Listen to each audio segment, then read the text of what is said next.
the Raising the Bar podcast, brought to you by the Association of Gray's Inn Students. Hello and welcome to the Raising the Bar podcast. I am Nia Marshall and today we are lucky to be joined by Oliver May and Jack Boswell. They will be discussing how the association Neurodiversity in Law plays a key role in promoting neurodiversity in the legal profession. Oliver May is the Vice Chair of Neurodiversity in Law. He is a barrister at No. 5 Barristers Chambers, specializing in personal injury and clinical negligence law. Jack Boswell is the Membership and GDPR Officer at Neurodiversity in Law. He's also a BPC student at the University of Law and an Athwat and residential scholar at Gray's Inn. Thank you both for joining us today. Oh, our pleasure. Thank you for having us. Now, this may be obvious for some of our listeners, but others may still be uncertain. Could you define neurodiversity and what it's meant to be a neurodivergent person? And this is to any of you, of course. Okay, well, neurodiversity is an umbrella term that encompasses many different conditions. They include autism, ADHD, dyslexia, dysgraphia, dyscalculia, and Tourette's syndrome, amongst others. And essentially, these conditions are variations in the way that human brains function. In other words, it's differences in how people think. Now, those differences are likely to affect things like memory and communication, attention, sociability, and mood. Of course, to an extent, everybody's brain is different from everybody else's. But people who have one or more of these conditions are a bit closer to the extreme ends of the spectrum, and that's why we're sometimes described as being neurodivergent. And so when we refer to neurodiversity in law, we mean the extent to which the legal professions are inclusive of neurodivergent people. And one thing I think it's important to mention at the outset is that neurodivergence is not necessarily a form of disability. Some neurodivergent people do identify as having a disability, but lots of others don't.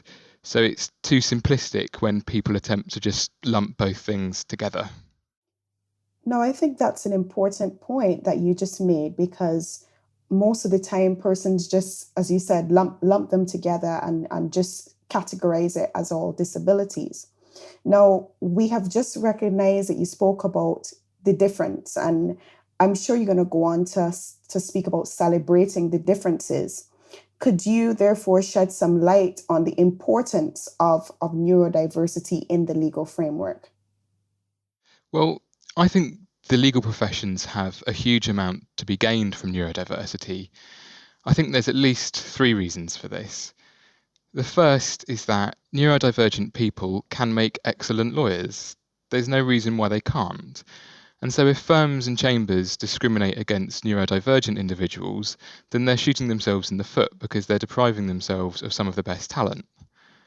The second reason is that the legal sector should be broadly representative of society as a whole. And 15% of our society is neurodivergent, and therefore at least some of our lawyers ought to be neurodivergent too. I think the legal professions risk damaging their credibility if they're perceived as some sort of homogenous group that arbitrarily excludes certain types of people. That's especially important when you consider the role that lawyers play in shaping our society and our laws.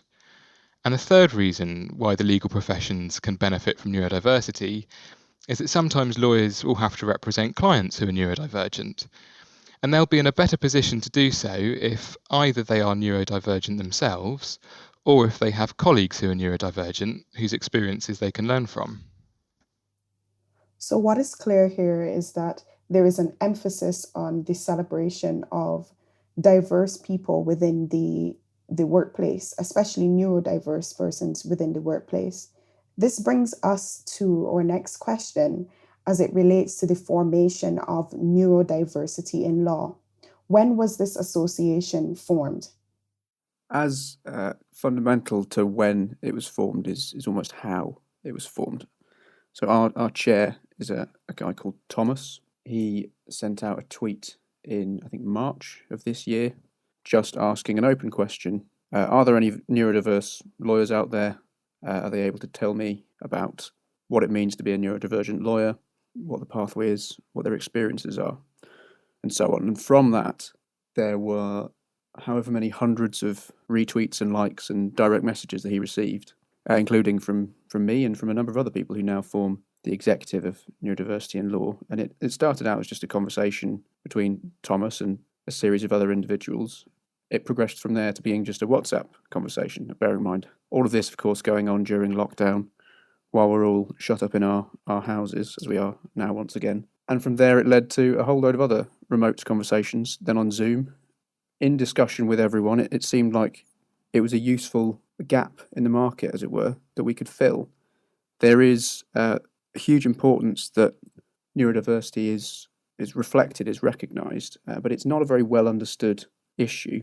And it's not, certainly I would say society-wide, it's not particularly well understood, and perhaps even less so within the legal sector. And given the absence of any organisation already in existence to put forward the case for why neurodiversity is important and why neurodivergent people are talented members of society who can make great lawyers, we saw that gap and we thought we should fill it with something. And in the meantime, some point between March and October, an enormous amount of work went in to build the structure of the organisation, establish exactly what our aims would be, and ultimately led to our launch on the 1st of October when the website went live, and then our launch event to gain some traction in the middle of October. Well, I must say, congratulations on using the lockdown period to ensure that the workplace becomes more diverse or creates a space where we can discuss these kinds of issues, as we must continue to pride the legal profession as a place where we can uphold equality and diversity for all.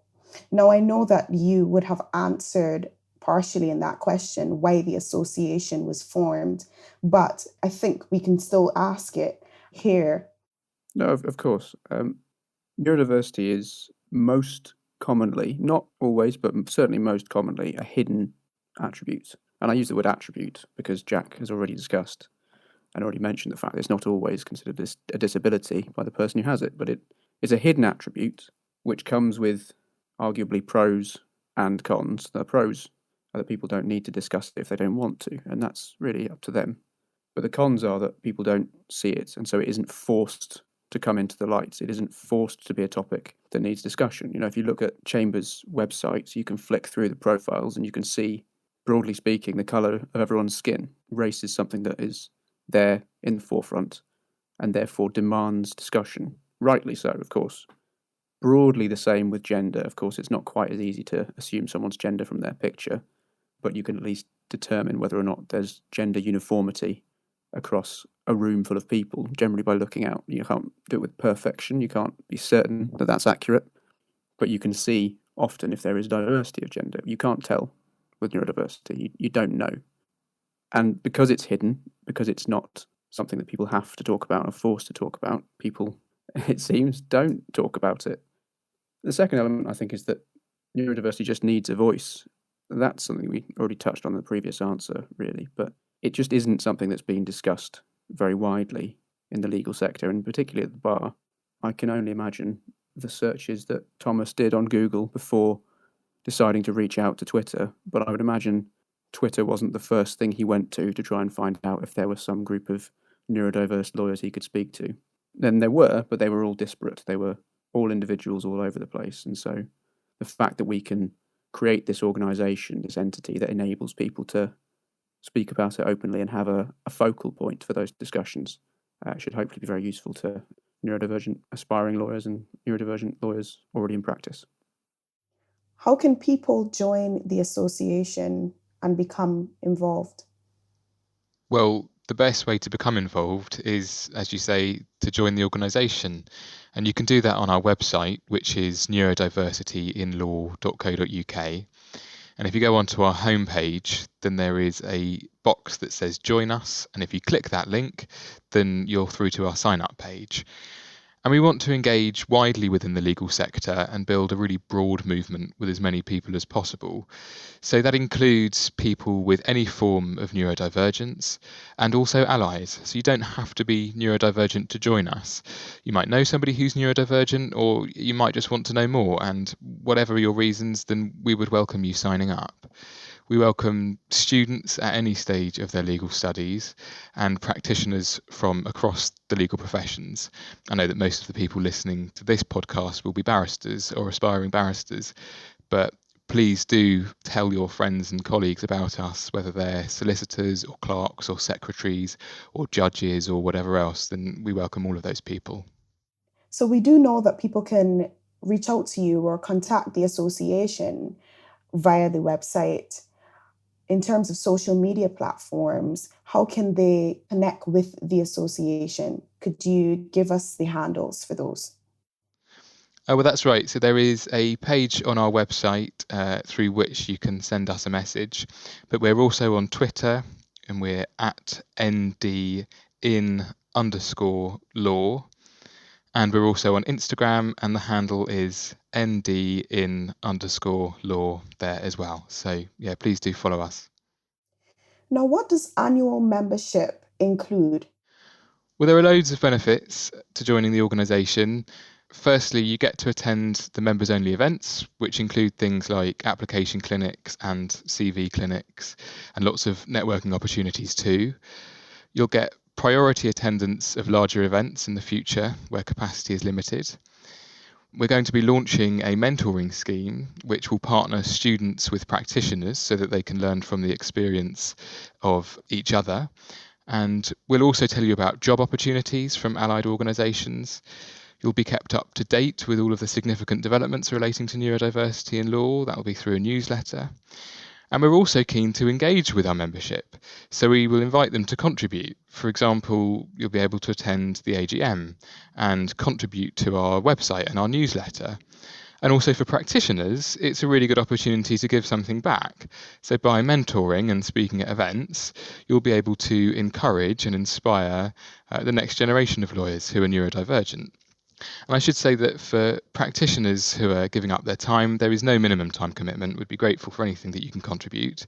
And you don't have to be neurodivergent, because I think, and we all think, that aspiring lawyers can benefit from experienced lawyers, whether or not they have a neurodivergent condition themselves.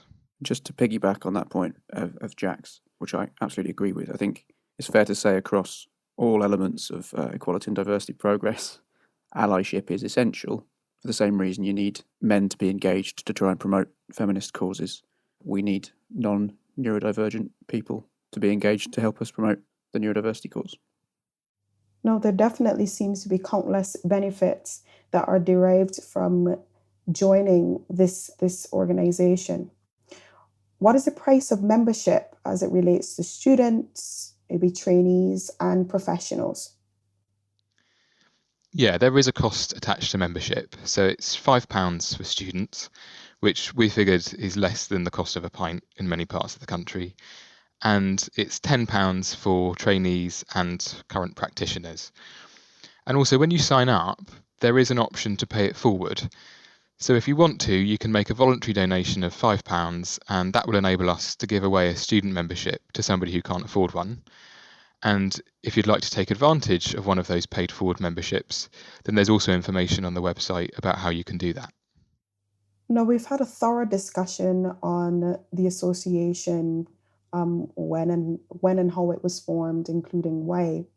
I think it's only right that we discuss the aims and the mission of the association.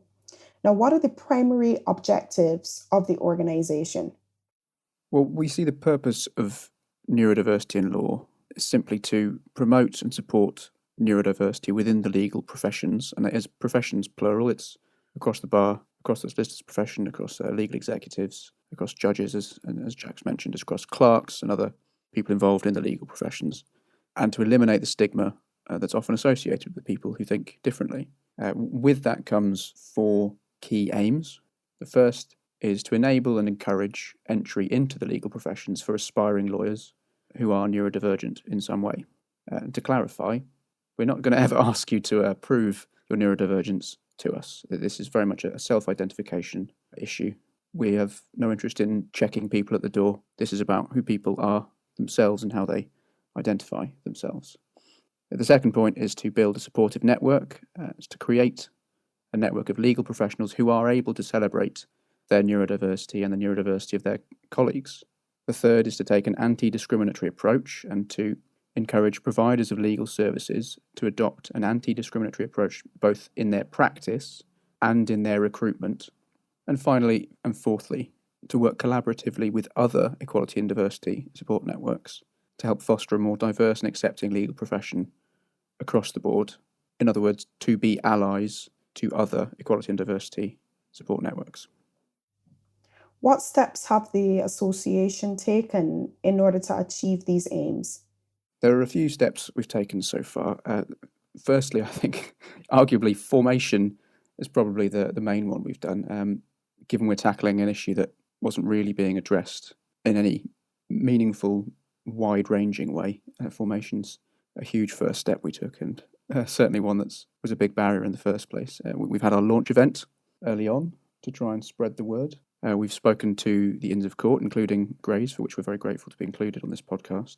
We've also appeared at a panel event for Lincoln's Inn, which I believe was a qualifying session about equality and diversity in the profession. We attended the Bar Council's pupillage fair. We've attended a few other law fairs as well. We've spoken to the specialist bar associations. We've spoken to Aspiring Solicitors, which is an organisation specifically promoting the entry of neurodivergent wannabe solicitors into the solicitor's profession. And we've also had a recent conversation with the chair of the Bar Council's Equality, Diversity and Social Mobility Committee. Now, I appreciate that's a long, slightly tedious list, arguably, of things that we've done. But broadly, what we're doing right now is we're getting the word out there. We're really promoting the issue because, as we've discussed already, it doesn't get spoken about enough.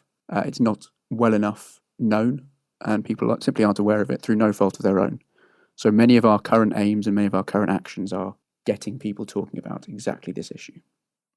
Well, it does definitely sound as though you guys have taken many steps to interact with other organizations in order to get the word out and to assist in eliminating the stigma. Now, I think it's only logical to ask about any projects that the association has undertaken or will undertake in the future that's necessary in order to promote the benefits of neurodivergent individuals within the legal profession. Yes, absolutely. So one of the projects is an ongoing series of interviews that are on the Neurodiversity in Law website. And those interviews are written interviews predominantly, and they are with neurodivergent practitioners across a variety of areas of law.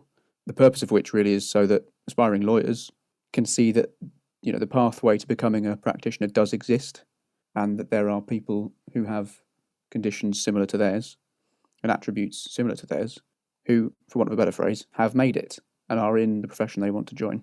Another of the projects is something called Coffee Talks, and that's something that's coming up in the relatively near future, which is going to be a series of informal discussions between one or more practitioners, normally one, but occasionally there'll be more practitioners, and a select few number of student attendees, where there's going to be a really informal discussion about things as far as their practice, things as mundane or personal as their interests, and things as specific as tips on how to apply and how well to approach interviews and so on. We're also putting on panel events for both pupillage applications and training contract applications, and invariably each of those will be in time for the current round of the application window. So the pupillage application panel will be in advance of the deadline, the upcoming deadline for pupillage applications. And we are going to be appearing at a couple of other events, external events. I think one is coming up with BPP, for example. Those projects will definitely be very beneficial to your members. Earlier in the interview, you disclosed the different types of neurodiversity. Now, I think sometimes there's a lack of information or knowledge as it relates to the benefits that employers can gain from embracing neurodiversity. Could you kindly shed some light on this issue? Certainly. I think one thing I should just say is I gave a list of examples of neurodiversity towards the start of the podcast, but it wasn't an exhaustive list. And in fact, the list of conditions is almost endless, hence why I didn't try and recite them all. But I think your question is a really important one, because one of the things that we're keen to stress is that neurodivergent people think differently than neurotypical people, but not necessarily any better or worse. I mean, there are definitely challenges associated with being neurodivergent, which is why some people might need reasonable adjustments to be made. But there are usually strengths that come along with them. In fact, the genes that are associated with various types of neurodivergence are known to have existed for thousands of years. And the reason why they've survived in the gene pool is precisely because they have certain evolutionary advantages. So, for example, autism is associated with high levels of focus and having a very good memory. People with ADHD tend to have high levels of energy. And people with dyslexia are likely to be more empathetic and more creative than the average neurotypical person. And I also think that most neurodivergent people are quite adaptable and generally quite resilient because they've had to use their relative strengths to overcome the various challenges of being neurodivergent. So I think it's really important to move away from the idea of neurodivergence as a form of weakness and to start thinking of it in terms of difference. And on that point, I think there is sometimes a tendency to think that all neurotypical people think in the same way, and that all people with dyslexia think in the same way, and that all people with autism think in the same way, and so on. But that's just not the case. There are very significant differences within those categories, as well as between them. So when people are dealing with neurodivergent individuals, they should try as much as possible to understand what their condition means for that person and to take a very individualised approach to whatever their needs might be. So what action do you propose is needed to overcome the challenges? For example, the challenge of encouraging others that thinking differently is an asset to the legal profession. So the challenges that we face in promoting the interests, shall we say, of neurodiverse people are difficult to define and difficult to specify. I think it's fair to say there are probably two fundamental challenges. One is simply a lack of knowledge of the subject, a lack of awareness of what it means, a lack of awareness of what the issues are, and therefore a lack of an awareness of how to promote the interests of neurodiverse people and how to eliminate the barriers.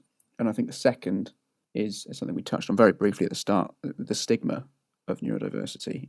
Now, even when I was at school, and that was relatively recently for a barrister, albeit some 20 years ago or whatever, dyslexia was almost, and this is absolutely not a phrase I would ever use outside of specifically disparaging it, was synonymous with, for want of a better phrase, the thick kids, right? And that's a horrendous way to approach things, and it's simply a fundamental misunderstanding of what's going on.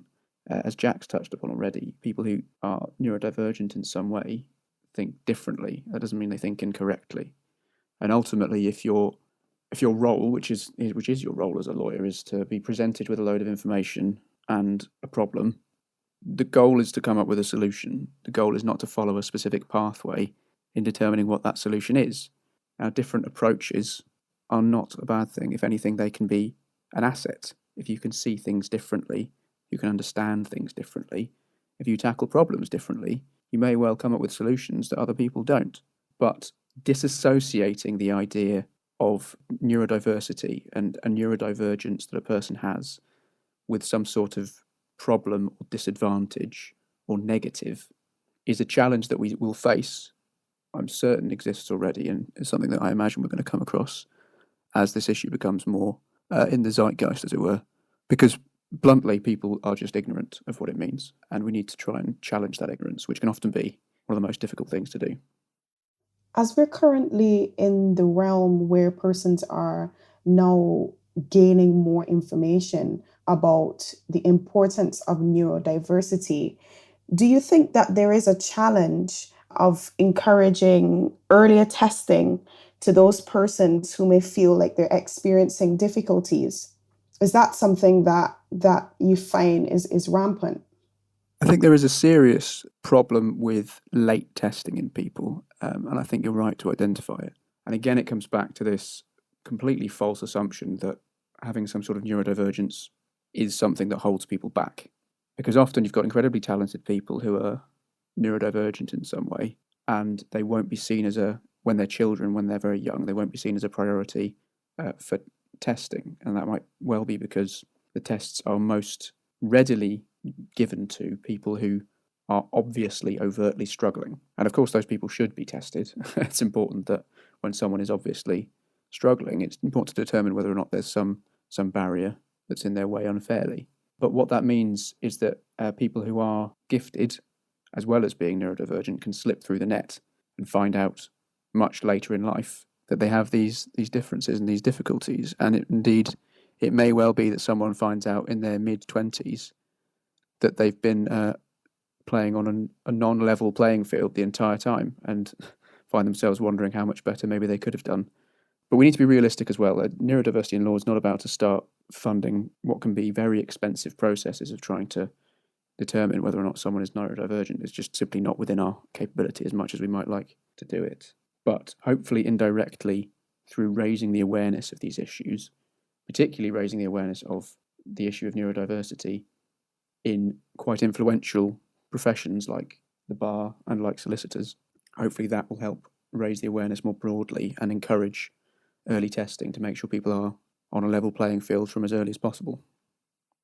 Now, a lack of awareness about neurodiversity can lead some students who want to enter the legal career to believe that there is no space for them to excel and be successful. So it begs one to think that there must be a challenge as well in terms of bolstering the confidence of neurodivergent people in a way that they know that they can pursue a successful legal career. What action do you think is needed for the challenge of bolstering the confidence of neurodivergent people so that they too know that they can pursue a successful legal career? I think the primary thing that can be done is just making the subject less of a taboo, making it something that people can talk about freely and openly. If you can talk about your individual challenges, then you can address them. If you can talk about your individual advantages, then you can show them off in an application. You can demonstrate that they make you an exceptionally talented person who can go and have a fantastic career.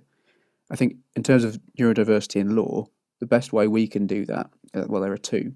And the first is what we're already in the process of trying to do, in particular with those interviews, again with the coffee talks that are up and coming and the various panel events, and that's we can sort of showcase individuals who have made it into the professions that aspiring lawyers look up to and want to be part of.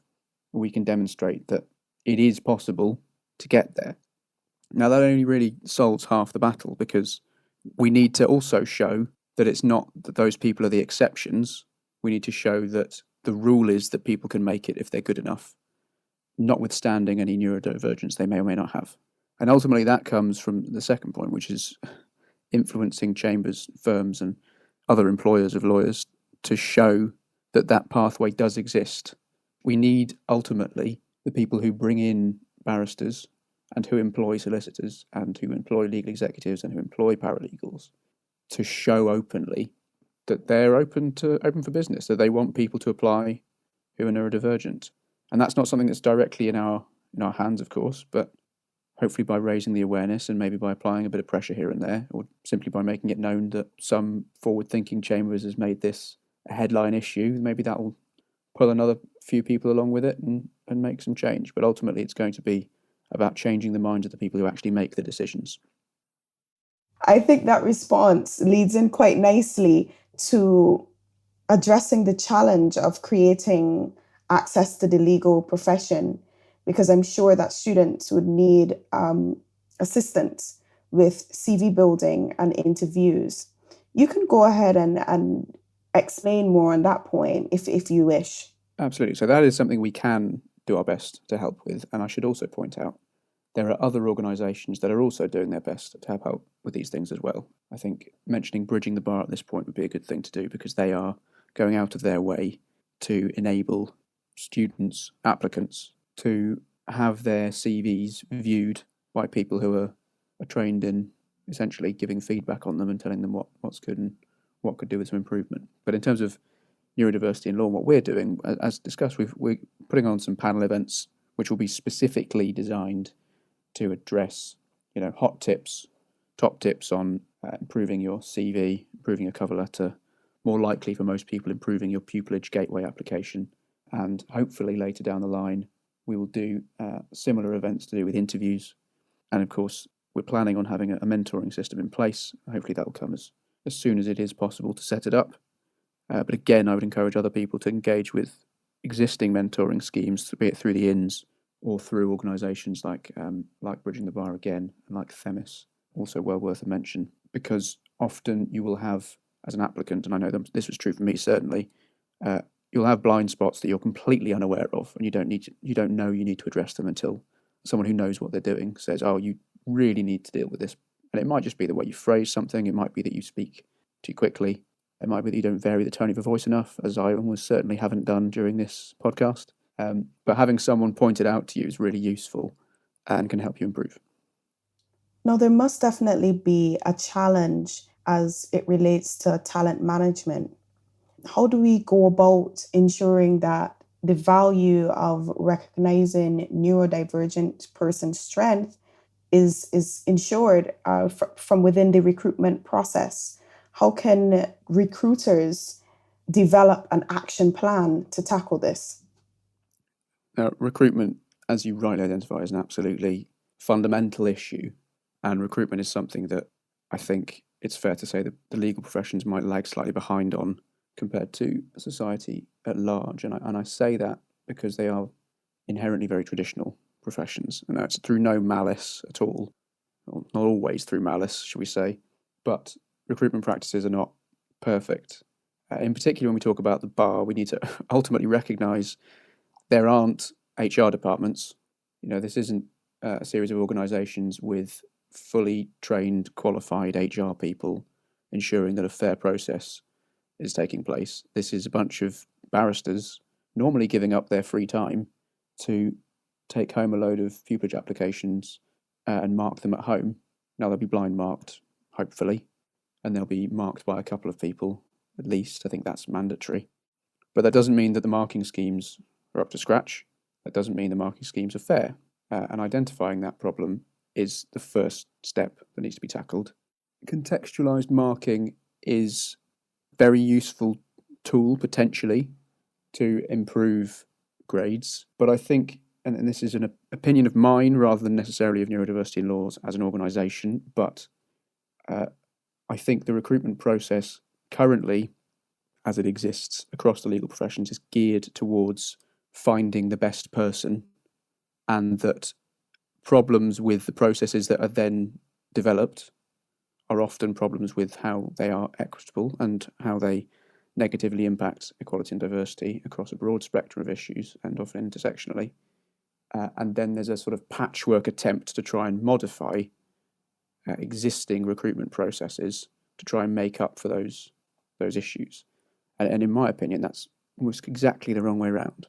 The first step in the recruitment process should be trying to work out how it can be equitable from the off, how it's equitable at the earliest stage. Because, and I know this from personal experience, chambers, in my opinion, are very good at filtering down to their favourite, what they consider to be their best candidates from the people they interview. But in my opinion, chambers are very bad at making the decision between that paper stage and who it is that they should be interviewing for the first time. And when a recruitment process is based around a neurotypical person, so using aptitude tests, for example, which is starting to become a thing in the bar and has been a thing in the in the solicitors industry for an awfully long time.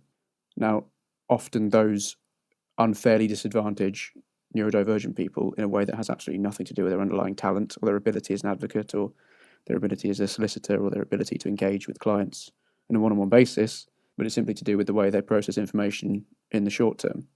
Now, reliance on those things is easy to do, and it's bluntly, it's lazy.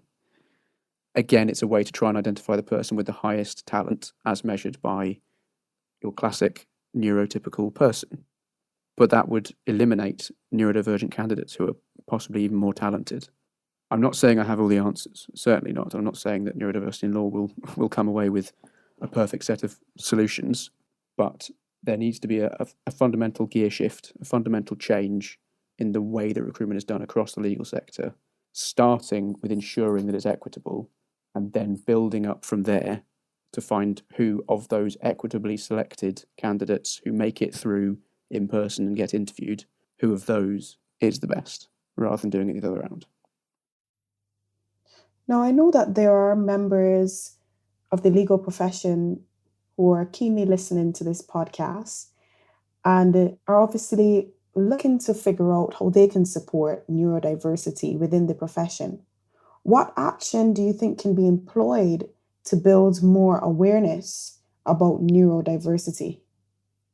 Primarily, talking about it is a good starting point. Just being aware of it. Employers especially, but also chambers, going out of their way to try and identify their blind spots and try and understand how they can become less blind to those issues. Making it something that's, again, back to the same issue, not making something that's not taboo, something that can be discussed openly by employees and by members of chambers so that they can talk about it and talk about their experiences. If it's included in the considerations of those discussions, if it's made an open topic, then it can be included in broader diversity and inclusion discussions. So advances are being made slowly but surely in terms of race and gender, and that's fantastic, excellent. I mean, these are hugely important issues that we haven't come anywhere near full solutions to yet, but they are at least being discussed. Part of our role in neurodiversity in law is getting neurodivergence and neurodiversity into those discussions so that at least we can start to become aware of it and we can start to become aware of how we can make improvements. So how can employers or colleagues within chambers and firms support neurodivergent people practically on a day-to-day basis? Well, I think that question comes back to something I mentioned earlier, which is that there is massive variance within each of the categories of neurodivergence. And therefore, it's not really possible to give a one-size-fits-all answer. The main thing that employers and chambers can do is to create a space where people can talk about their neurodivergence openly, and then they can listen to what they've said and implement a very individualized approach. I mean, it might be the case that a chambers has, for example, a barrister who openly discloses that they have ADHD and they need X, Y, and Z adjustments to reach their fullest potential. But that doesn't mean that the next person who comes through the doors who has ADHD will need those same adjustments. They might need something different. Indeed, they might not need any adjustments at all. And certainly the next person who comes in who has dyslexia or dyscalculia will need a different set of adjustments from them. So as much as it's important for chambers and firms to be proactive in the steps that they take, they should also be very good at listening and reacting to the needs of neurodivergent people. So what methodology can be implemented to create recruitment processes which can demonstrate the talents and or strengths of neurodivergent lawyers? Well, again, I think that comes down to taking an individualized approach, which is based on the individual needs of whoever the neurodivergent person is. But a really simple thing that firms and chambers can do to encourage that is a change to their application forms. It's very rarely the case that application forms give applicants the opportunity to disclose their neurodivergence unless they identify as having a disability. And as I've said already, lots of neurodivergent people don't consider themselves to be disabled, at least not for the purposes of the Equality Act. And as a result, there are lots of people who either leave it off the form or they're forced to list it as a disability, which might not reflect how they identify. And so a really simple thing they can do is just to add a box on their application forms so that applicants can tell prospective employers what their neurodivergence is and what it means for them, and what, if any, adjustments they might need in place. It also gives them a really good opportunity to showcase the strengths that might be attached to their neurodivergence and how they've overcome some of the challenges associated with it. And another thing, having put that box onto the application forms, firms and chambers ought to be receptive to whatever reasonable adjustments people might request. And in particular, one thing that we've come across is that firms and chambers will say, oh yeah, sure, we can put in place those adjustments that you've requested. And then sometimes on the day, it transpires that those adjustments haven't been put into place. And it puts applicants into a really difficult position where they're attending an interview or an assessment day or whatever, and they're having to challenge their prospective employers about their failure to implement those adjustments. And of course, nobody wants to be in that position, and what quite often happens is they just go ahead without it. And sometimes that's fine, and they'll cope fine. Indeed, many neurodivergent people have got such good coping mechanisms that it doesn't even show. But in other instances, it puts people on a very uneven playing field and leaves them at a significant disadvantage. Now, I know that throughout the interview, you would have spoken about the actions that can be taken to eliminate the stigma often associated with people who think differently. But obviously, this is an opportunity, to add on any other practical points that you think can be incorporated. Well, at the risk of sounding like a broken record, be open to talking about it. And also, if you have people within your chambers who are happy to talk about their experience, listen to it and promote them, give them a platform. I think also just engage with people who are neurodivergent, and we hope that organisations, including employers and chambers, will come forward and they'll be willing to engage with us in an open dialogue about what neurodivergence means and what changes the sector needs in place. And during the interview, you would have mentioned other organizations which promote neurodiversity in law or promote equality and diversity. Just for the purposes of a very quick recap, what other organizations promote equality and diversity and/or neurodiversity in law? Well, that's a really important point, and I think it goes back to what I was saying earlier about the benefits of neurodiversity in the legal profession, because all of those arguments apply to all forms of diversity. And that's why I think it's imperative that our movement is intersectional. And so we've been working collaboratively with several other organisations that promote equality and diversity. Ollie's mentioned Bridging the Bar, who are doing some fantastic work to improve access to the bar to all underrepresented groups. Themis, which is the Intersectional Women's Barristers Alliance. And we've also done an event with aspiring solicitors who work to increase diversity in the solicitors profession. But obviously we're not going to stop there. We're keen to work with all organisations who promote diversity of all kinds in the legal professions. And so we'd welcome any of those organisations to get in touch with us. There are some other organisations doing brilliant work, like Queer Lawyers of Tomorrow, which is a student-led network supporting queer people to work in the legal sector. The Inns are doing great work through their scholarship and outreach programmes to encourage access to the bar, and we're already working with them. And we've mentioned that there was a sizable gap in the market for an organisation representing neurodivergent people. But of course, any other organisations that work in the field of neurodiverse people would be very welcome to get in touch with us, and we would love to work with them as well. Now, you've both done an excellent job in identifying relevant action plans needed for the elimination of the stigma or the elimination of any barriers to neurodivergent lawyers. I think this leads us on perfectly to inquiring about your upcoming event, Speak Voicing Alternative Thinking, in May 2021. And basically, we just wish to know how people can get involved. What are the key discussion points for this event?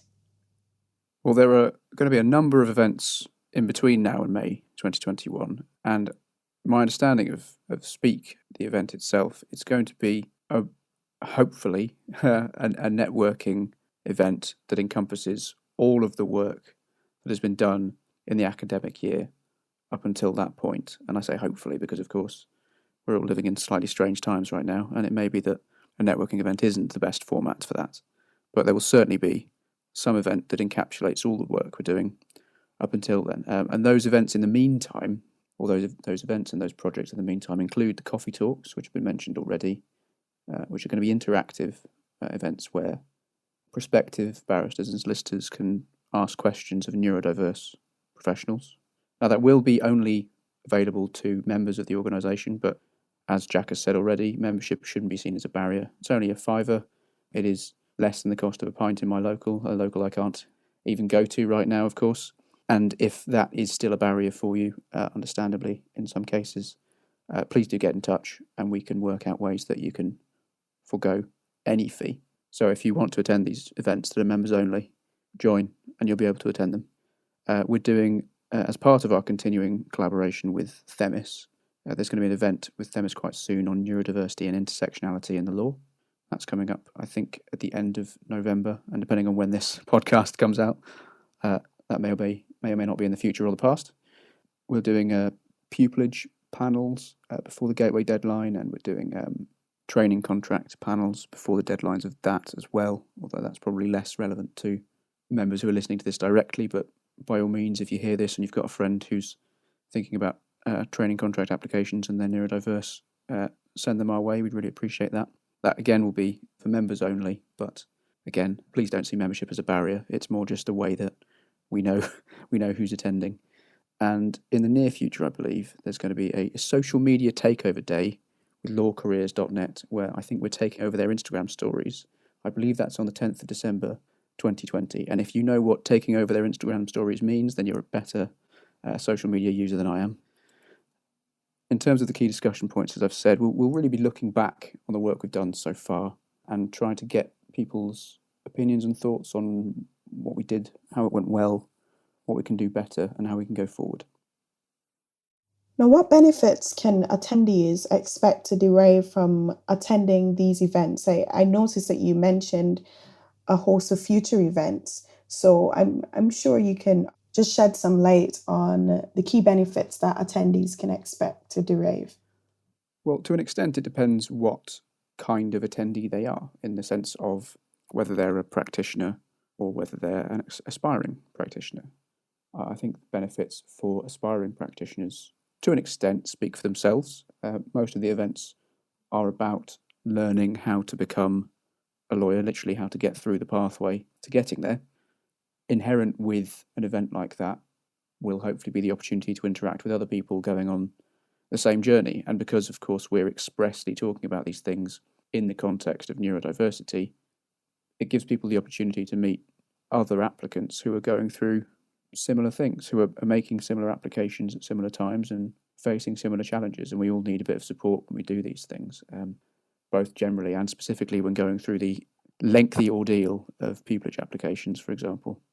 And if the attendees are practitioners, well, they may well be involved on the panel. It's certainly an opportunity for them to demonstrate either their support for us generally or expressly their allyship of neurodiversity, or put themselves out there as a beacon, as the example of a neurodiverse lawyer succeeding, doing brilliantly. And we hope that that's seen as an opportunity for practitioners from a sort of practice development perspective. These are early days for neurodiversity in law. These are early days for neurodiversity being discussed in the legal sector at large. I know it's been discussed by certain firms and chambers already, and I wouldn't want to underplay that we're not the first comers at all. But it gives people, those practitioners who attend, the opportunity to be seen to be involved with this from the ground up, from the earliest possible opportunity. And that can only be a good thing, because that will only demonstrate that they are forward-thinking and ahead of the curve. And even from that less sort of practice development mind frame, it's another opportunity to meet future lawyers for current practitioners, and it's another opportunity for them to meet like-minded current practitioners and build their own network. And we have had an invaluable and insightful discussion on the importance of neurodiversity within the legal profession. Thank you to Jack and Oliver for finding the time in your busy schedules to come and have a chat with us. Thank you both. Thank you very much for having us on. Oh yeah, you're very welcome. Thank you so much for having us. I really appreciate it. Thanks for listening to the Raising the Bar podcast. Please subscribe, rate and review. And for more information, check us out on Twitter at RaisingTheBarGI.